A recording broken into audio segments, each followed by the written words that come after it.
Hi, it's Bill Coney for Straight Circle Martial Arts, and this is how to tear through a joint lock. The rule of learning joint lock is always the same. You can only go as fast as their body moves. So if I go at this speed and he's able to move at the speed of my lock, he's not going to get injured. But if I go faster than he can move, that's when the injuries start. So the hard part with this is how do you practice that without killing your partners? There's a couple ways I do it.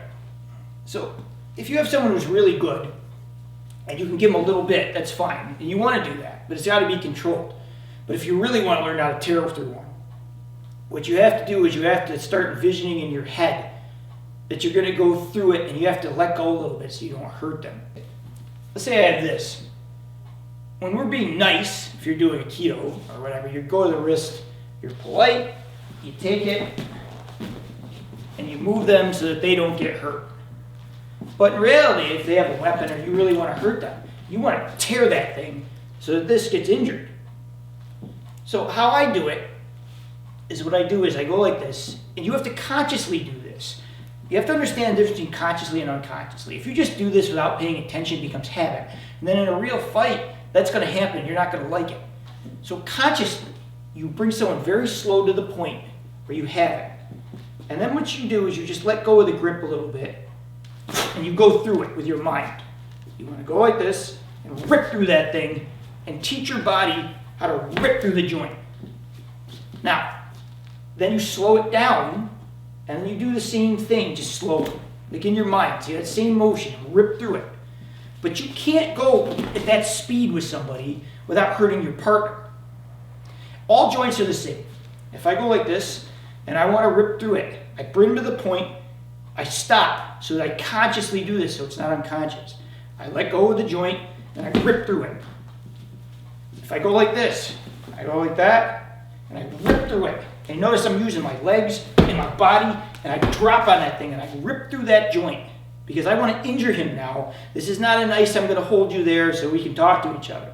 This is an injury. So go like this, take your time, let go a little bit, and make the same motion you would make. What you want to do is you have to bring him just to the point before you're tearing him. When you do this, if I do this and then rip, I don't have it. What I need to do is take him to that very, very, very end, right there where he's about to lose, where he's about to get injured. Then I let go and I rip through. Don't do it early. Don't do it like this and then rip through because he's not in a bad spot. You have to feel right there. That's at the end and he's got nowhere else to go. And then you rip. Other ways I do things like this is you take something like this, right? If you're going to take like a motion. And you should understand this anyways. Rip. Like if you're going to joint lock something, you got to understand this motion. And you take something and you want to snap it. Snap it. You see how I have like this on it? I want to snap that thing. Now, you can't do this until you understand the joint lock so well that you can feel in your mind where you need to be to snap that. If you start doing this before you understand the joint locks, this thing will move around and it's structurally wrong. But right here, when I do this in life, right about there, I know I have that guy in that position. And when I have him in that position, I can snap through it. So, same thing with like elbows. If I want to practice this, and I don't want to hurt him, you see how like I need something that has a little flex, and I want to be able to snap through this. Snap it with my legs and my body. Whether it's like that, like this, whether I want to learn to bring it down like this. You know, sometimes having something you can drop full weight into is important because when I have this, there's limitations. I can't really drop into him. It's not going to end well. I could do this and practice this, but I can't really give him that or I'm not going to have any partners. So always do this first. Practice the lock until you understand it well enough and you feel where that point is, where you could tear it.